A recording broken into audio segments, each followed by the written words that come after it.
इतना कंजूस था कि अ, केवल धन कमाने की ही उनको लालसा रहती थी। बाकी खर्च करने के नाम से, कोई दान धर्म करने के नाम से कुछ भी काम उनसे नहीं होते थे। कोई धर्म संगत काम करना, कोई परमार्थ का पुण्य का कार्य करना, कुछ भी नहीं करते थे। बहुत स्वभाव से बहुत कंजूस थे। हालांकि ईश्वर की कृपा से पैसों की कमी नहीं थी, और स्वभाव से न केवल बड़ा, छोटा बड़ा परिवार का हर सदस्य, मतलब वो उनके वंशानुगत ये स्वभाव उनका बन गया था। इनकी जीन्स में ये चीज़ें आ गई थी। बहुत कंजूस थे, बहुत ज़्यादा स्वभाव से कंजूस थे। और खर्च करने पे भी ऐसे खर्च, सोना ले लिया कि चलो आगे काम आएगा, ऐसी चीज़ें ले ली। बाकी पैसे यहाँ वहाँ नहीं लगाते थे। अपने उपयोग के लिए, उपभोग के लिए ठीक है, बाकी परमार्थ पुण्य के लिए बिल्कुल नहीं करना। तो ऐसे में ही इनके घर में जब इनके बड़े बेटे की शादी हुई, तो जो बहू रानी घर में आई थी, वो स्वभाव से बहुत दानी और परमार्थी स्वभाव की थी। और कुल का नाम सुन के आई थी कि ये भी पैसे वाले, वो भी पैसे वाले हैं। तो जिस कुल से आई थी, उस कुल में दान धर्म प्राय होता ही था। और कर्मों की, पुण्य कामों की उनके घर में परंपरा थी। और जब इस घर में आई, देखा कि इतनी कंजूस हैं और कुछ भी दान धर्म करने देते नहीं है। जैसे प्राय अपन पक्षियों के लिए, गाय के लिए, कुत्ते के लिए, या कोई ऐसा त्योहार व्यवहार में भगवान के भक्तों के लिए मंदिरों में उत्सव के हिसाब से या व्रत दान आदि जो करते हैं, ऐसे छोटे बड़े जितने भी कर्म हैं, उनमें से कुछ भी वो दान के रूप में या देने के रूप में उनका मन नहीं चलता था, वो नहीं करते थे। तो इन माता जी को काफी पीड़ा हुई, देखा कि ऐसा है। इन्होंने बोला अपने परिवार में कि अ, हम दान करें, कि आज ऐसा त्योहार है, आज ऐसा व्रत है, तो चल के इनको ये खिला के आए, इनको ये दे के आए। तो बोला नहीं, क्या करेंगे, ऐसा नहीं करना, कुछ भी अपना अपने घर में ही कर रहे हैं ना। तो बिल्कुल उनकी वो जो अभिलाषा थी किसी को खिलाने की, या व्रत करके दान करने की, या पंडितों को देने की, या बच्चों को देने की, ऐसे जो भी जो उनकी मन की अभिलाषा थी, वो पूर्ण नहीं हो पा रही थी। इनके सबकी जो ऐसी मनोवृत्ति थी, जो इनके स्वभाव थे, और वो ये कोई घर की बहू थी तो उनके अधीन हो गई थी। स्वभाव में तो अपनी मनमाफी के काम नहीं कर पाई।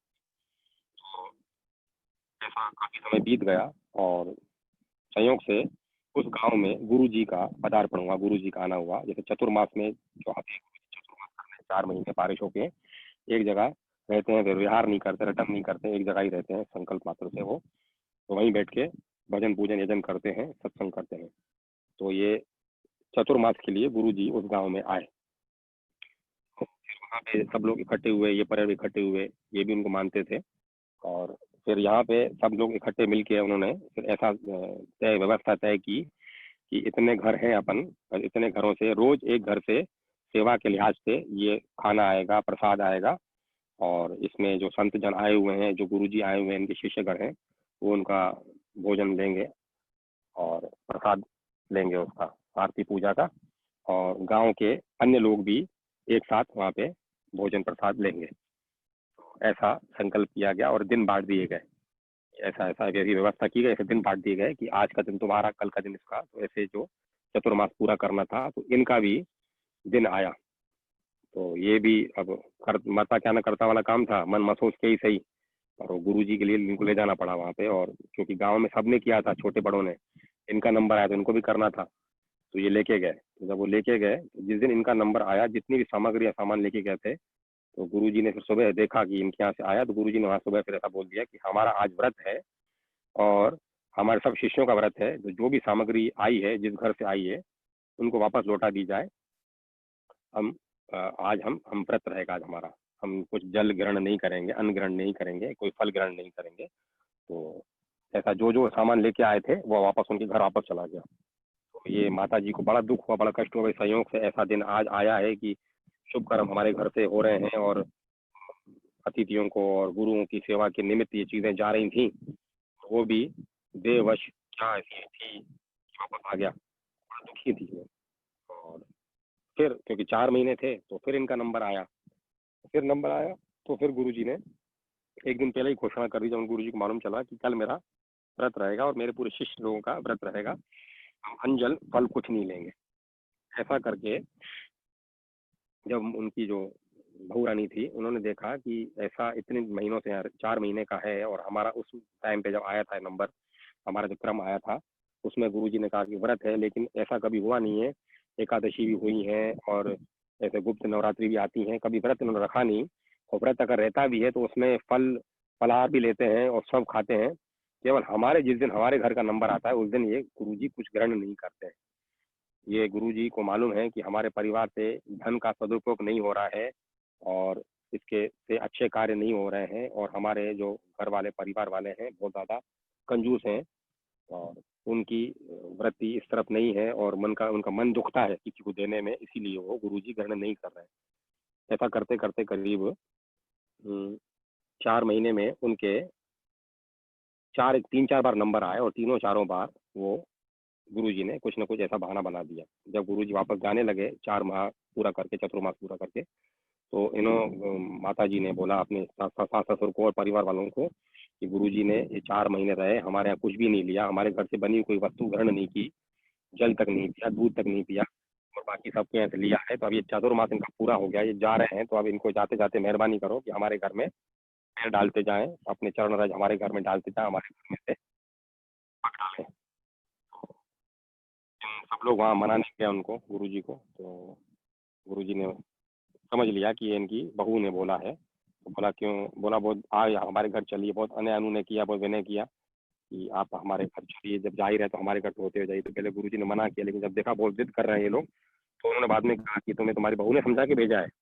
बोला हाँ, उसके मन में ऐसी इच्छा थी, अभिलाषा थी कि आप हमारे घर से होते हुए जाएं, तो आप हमारे घर आइए। बोला ठीक है, हम कल निकलेंगे तो तुम्हारे घर से होके हुए फिर हो जाएंगे। तो जैसे ही सुबह ये आए तो ये बहू रानी गुरुदेव के पास गई, चरण स्पर्श किया, सबने आदर सत्कार किया, सबने अच्छा स्वागत किया गुरुजी का। और फिर ये बहू रानी गई और गुरुजी को आके बोला कि गुरुदेव आप अभी दूध लेंगे पहले कि जल लेंगे पहले। और ये जब बोलने जा रही थी तो गुरु अपने सास को उन्होंने पहले ही बोल दिया था कि देखो गुरुजी आज अपने घर आए तो हैं, उनका आशीर्वाद हमें मिल तो रहा है, हमारे घर में उनके पाँव आए तो हैं, लेकिन देखना हमारे घर में कुछ भी अन्न जल नहीं ग्रहण करेंगे। बोला ऐसा क्यों? बोला हाँ देखना, आप कुछ नहीं लेंगे, आप चतुर्मास में भी उन्होंने अपने यहाँ का बना हुआ कुछ नहीं लिया था, और आज भी कुछ नहीं लेंगे। जैसे ये गुरुजी के पास ये पेश हुई, उन्होंने कहा गुरुजी आप दूध लेंगे या जल लेंगे, पहले क्या लेंगे? गुरुदेव ने कहा नहीं, आज हमारा व्रत है, आज हमारा संकल्प है कि सूर्य अस्त होने तक हम जल भी ग्रहण नहीं करेंगे, अन्न भी नहीं लेंगे, दूध भी नहीं लेंगे। आज हमारा तो सही, हमारे पूरे शिष्यों का भी यही संकल्प है, व्रत है कि सूर्य अस्त के बाद ही हम कुछ लेंगे। तो उन्होंने देखा गुरु अपनी सास के पास देखा, गुरु देखा मैंने आपको पहले ही कहा था। तो गुरु के चरणों में गिर पड़ी होगी, बोला गुरुदेव आप सही तो कर रहे हैं, लेकिन पूरा सही नहीं कर रहे हैं। आपने हमारे घर से बना हुआ कुछ भी आपने ग्रहण नहीं किया, आपने चतुर्मास के समय भी नहीं लिया, आपने आज भी नहीं लिया। हम समझते हैं कि हमारे घर से कोई परोपकार परमार्थ के कार्य नहीं हो रहे, धर्म के कार्य नहीं हो रहे हैं, और सबकी वृत्ति धन में इतनी है कि किसी को खिलाने के लिए उनका मन दुखता है, तकलीफ होती है, इसीलिए आप हमारे घर का न जल दे रहे हैं, अन्न दे रहे हैं। आप ऐसा क्यों कर रहे हैं? और मैं इनको भी बोला, उसको भी बोला, उन्होंने कहा नहीं ऐसा तो मैं कुछ गलत नहीं कर रहा हूँ। पहले बोला आप ऐसा क्यों कर रहे हैं, आप सही सब सही कर रहे हैं, लेकिन कुछ आप जो है वो नहीं, जो करना चाहिए वो नहीं कर रहे हैं आप। तो बोला ऐसा क्या है? तो बोला ठीक है, मैं आपको बोलती जा रही हूँ, आप सुनिए, और जो मैं सही नहीं बोल रही हूँ तो आप मना कर देना। फिर इन्होंने ये बात बोली कि आप जो सही कर रहे हैं अच्छा कर रहे हैं, और हमारे परिवार वालों का आपने नहीं खाया क्योंकि हमारे परिवार घर में दान नहीं करते। मैं सही कह रही हूँ ना? तो गुरुजी ने कहा हाँ सही कह रही हूँ। और उनको विवश होकर सही कहना पड़ा। इन्होंने प्रश्न करते गए और गुरुजी ने अपनी हामी भरते गए कि हाँ आपके घर से दान धर्म पुण्य नहीं होता है, और किसी को खिलाने की इच्छा भी नहीं होती है, और आप लोगों के पैसों में आसक्ति, किसी को देने का मन नहीं है, सेवा और अतिथि सत्कार आप लोग नहीं करते हैं, आपका वो करने में दिल दुखता है, इसीलिए हमने नहीं किया। ये प्रश्न कर दी, उन्होंने हाँ हाँ करते गए, आपने मुंह से उन्होंने नहीं बोला। फिर हमको बोला, परिवार वालों को देखा, हमने कहा था ना कि अपन कुछ भी अच्छा काम नहीं करते हैं, दान धर्म नहीं करते हैं। मैं उस टाइम दान धर्म के लिए बोल रही थी, आपने ये मेरी बात नहीं मानी। आप मेहरबानी करके मुझे दान धर्म करने दो, मुझे आज्ञा दो, मैं दान धर्म करूं। और जिस दिन मैं दान धर्म करूं, आपको लग रहा है कि मैंने ज़्यादा दान धर्म कर दिया, तो उसकी मैं भरपाई अपने तौर पे करूंगी। तो मैं खाती हूँ, जो मैं पीती हूँ, मैं 1 दिन नहीं, 2 दिन नहीं, 10 दिन नहीं, जितना मैं दान करूंगा उतना मैं घर में अपना उपभोग और उपयोग नहीं करूंगी उन चीज़ों का, मैं उसका त्याग कर दूंगी, उसकी भरपाई मैं यहाँ से करूंगी। लेकिन आप मुझे करने दिया। ये बात गुरुजी नहीं बताते, आपने को ये अंदर से विदा करके अपने परिवार वालों को बोल रही थी ये बात। तो गुरुजी ने बोला इसको दान धर्म करने की इच्छा है, अगर सत्कर्म करने की इच्छा है तो करने दो। आप इसको अगर सत्कर्म करने दोगे तो ये अगर 1 रुपया दान करेगी तो आपको उसके बदले में 1000 रुपये मिलेंगे। ये गुरुजी ने बोल दिया। और वो सुन के वो लालच पकड़ में उनका भक्ति बहुत थी, तो लालची प्रवृत्ति के तो थे, स्वभाव के थे वो। तो उन्होंने बोला ठीक है, ये भले दान करे। अब आपने बोला है कि ये 110 करेगी तो हमको 1000 मिलेंगे। बोला हाँ 1000 मिलेंगे। फिर ये गुरुजी के पास माथा टेकने जब पूरी जाने लगे तो ये माथा टेकने गई तो गुरुजी आपने ये ऐसा इतना बड़ा बात बोल दी आपने। बोला हाँ बेटी, तुम्हारा मैंने देखा कि तुम्हारा चित्त जो है वो भक्ति भाव में है और तुम धर्मनिष्ठ हो, अपने कर्मों में स्वधर्म निभाने वाली हो और पुण्य कार्य करने की तुम्हारी बहुत रुचि अभी है। इसीलिए तुमने जो बातें बोली वो सुन के मैं बहुत गदगद हो गया। और गुरुजी आपने ये बोला कि मैं 10 रुपये करूंगी तो इनको 1000 रुपये मिलेगा, तो ये आपने इतना बड़ी बात कैसे बोल दी गुरुजी? ये तो वो लालची, इनको तो दिमाग में कोई बात बैठी रहेगी। बोला हाँ बेटा, अब मेरे मुंह से जो अनायास निकल गया, जो हरी इच्छा, जो प्रभु की मर्जी, जो महादेव की मर्जी, वो ऐसा मेरे मुंह से निकला है, अब भगवान पूरा करेंगे। तो इन माता जी ने फिर दान करना शुरू किया और सबको बांटना शुरू किया। इनको स्वीकृति दे दी थी परिवार वालों ने, लेकिन बाकी परिवार के अन्य लोग, अन्य सदस्य नहीं करते थे, छोटे बड़े कोई भी नहीं करते थे। वो इनको देख के भी नहीं बदले थे, दूसरों को देख के भी नहीं बदले थे, और इनको घर पे आके देख के भी नहीं बदले। जैसे गुरुजी की सेवा कर रहे थे गांव वाले, उनको देख के नहीं बदले, और गांव में जो दूसरे धर्मी थे उनको देख के नहीं बदले। ये घर में ऐसी बहू आई है, इसके ऐसे सेवा को देख के भी, सेवा संकल्प को देख के भी ये नहीं बदले। और चलो ये अच्छा है कि गुरुजी ने जब उनको एक रास्ता बता दिया था, ये ऐसा करेंगे तो आपको ऐसा होगा, तो इसलिए उन्होंने हमें स्वीकृति उनको स्वीकृति दी थी, ये भले करें, इसको नहीं रोकते थे, पर खुद नहीं करते। तो ये ऐसा दान धर्म करती रही। इस बीच में इनके घर में 4 शादियां और हुई, 4 बहुएं और आई। तो 4 बहुएं भी ऐसे सत्य संकल्पित अच्छे धार्मिक परिवार से आई थी। वो भी स्वभाव में ऐसी थी जैसे घर की बड़ी बहू थी। तो 4 बहू भी जो आई वो भी उनका भी सेवा में, भक्ति में और दान धर्म में, परोपकार में, परमार्थ में ध्यान था, पुण्य कार्यों में ध्यान था, वो भी करती थी। और उनके लिए भी कोई इन्होंने मना ही नहीं की। देखा कि अब ये 10 रुपये दे रही हैं, 1000 रुपये आ रहे हैं, और इनको देख लिया था तो इनको भी फिर मना नहीं किया। अच्छा, संयोग से इस बीच में क्या हुआ कि इनके परिवार में एक आदमी बहुत बीमार पड़ गया, बहुत बीमार हो गया, बहुत तबीयत खराब हो गई, ऐसी तबीयत उसमें बहुत ज़्यादा पैसे लगने वाली स्थिति आ गई। उन्होंने इनको बोला कि देखो, अब हमने तुम्हें तो धर्म करने के लिए बोला, दान करने के लिए बोला, और तुम दान भी कर रहे हो, हमें उससे क्या मिला? हमारा तो ये बीमार पड़ गया और उसकी तबीयत खराब हो गई, और इसमें और पैसे लगेंगे। तो उनमें से एक बहू ने बोला कि आप ऐसा बोल रहे हैं, ऐसा मत बोलिए, मैं इसको अभी आपके बिना पैसे 1 पैसा लगे इसको ठीक कर दूंगी। बोला अभी ठीक कर दोगे? बोला अभी ठीक कर। बोला तुम जानती हो? तो उन्होंने संकल्प लिया उनके सामने और जल भरा और तुलसी माता का एक पत्ता तोड़ा, वो पत्ता इनको खिलाया और जल पिलाया, और संकल्प से इनको कहा कि आज तक मैंने जो भी पुण्य के कार्य किए हों, उस पुण्य के प्रताप का, उस पुण्य के फल का, और जो मैंने धर्म का पालन किया है उसका फल इनको मिले और ये ठीक हो जाए।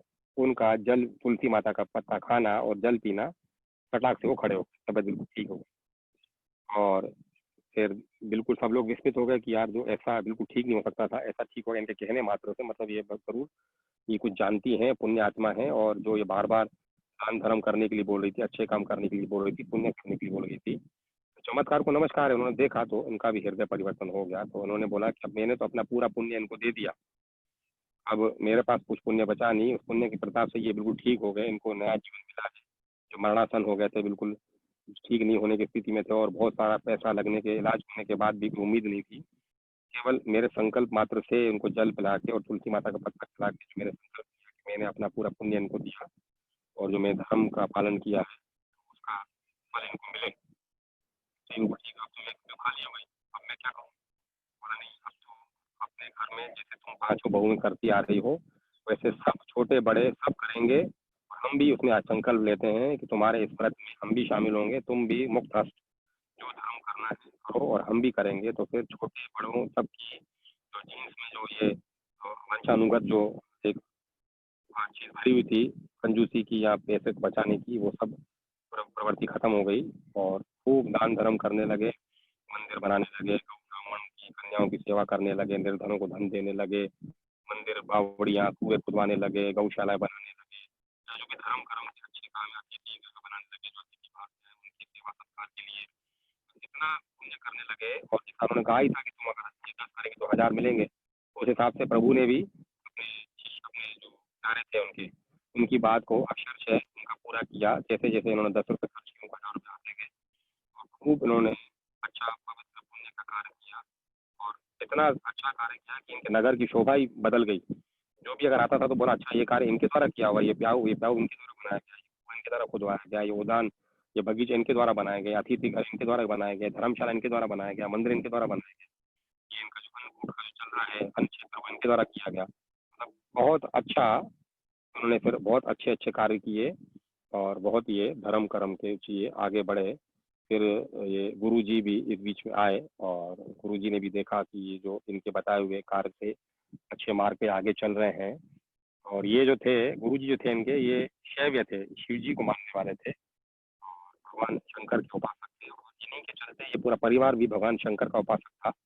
लेकिन जो ये माता जी आई थी इनके घर में बहू रूप में, ये जो वैष्णव धर्म की थी, ये अपने मैंने कहा ना आपको वैष्णव धर्म की, जो इन्होंने तुलसी का पत्ता दिया और जल दिया, तो तुलसी का पत्ता जो है वैष्णव धर्म वाले इस्तेमाल करते हैं, तो उनको तुलसी का जल पत्ता दे के जल पिलाया, तो उनके ऐसा कंधों ठीक हुए। तो ये विष्णु भगवान के उपासक थी ये माता जी, और इनके ऊपर गुरु जी की कृपा रही, इन्होंने आगे जाके बहुत पवित्र पुण्य कार्य किए, आध्यात्मिक भी इन्होंने बहुत उन्नति की, और सांसारिक उन्नति तो इनकी हो ही रही थी, और शक्तियाँ भी इनको बहुत मिली आगे चल के। उन सब चीज़ों का अभी उन चीज़ों का व्याख्यान नहीं कर रहा हूँ। तो इस बात की चर्चा भगवान शंकर जी बैठे थे, विष्णु जी बैठे थे, और ब्रह्मा जी भी वहाँ पर आते थे, और नारद जी भी वहाँ पर आते थे।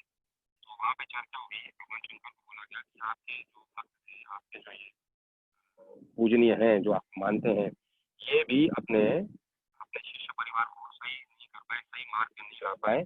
लेकिन एक जो इनके घर में बहू आई, उनके आते ही जो नहीं लिखा था वो लिखा गया। मतलब पुण्य इतने बढ़ गए कि पापों का नाश हो गया, जो पापों का भी घड़ा फूटना था वो नहीं फूटा, वो शनै शनै खत्म हो गया, और जो चीज़ नहीं होने वाली चीज़ वो हो गई। इनको दुख में पड़ना था, ये दुख में नहीं पड़े, और इतने अपार सुख में आ गए, और इन्होंने अच्छे अच्छे कार्य किए, भगवत भक्ति की और भगवत सेवा की, भगवत धर्म का पालन किया। ये कैसे संभव हुआ, ये आपके शिष्य नहीं कर पाए, लेकिन इनके जो घर में जो बहू आई इन्होंने की। मतलब ये इनकी चर्चा देवलोक में भी हो रही थी।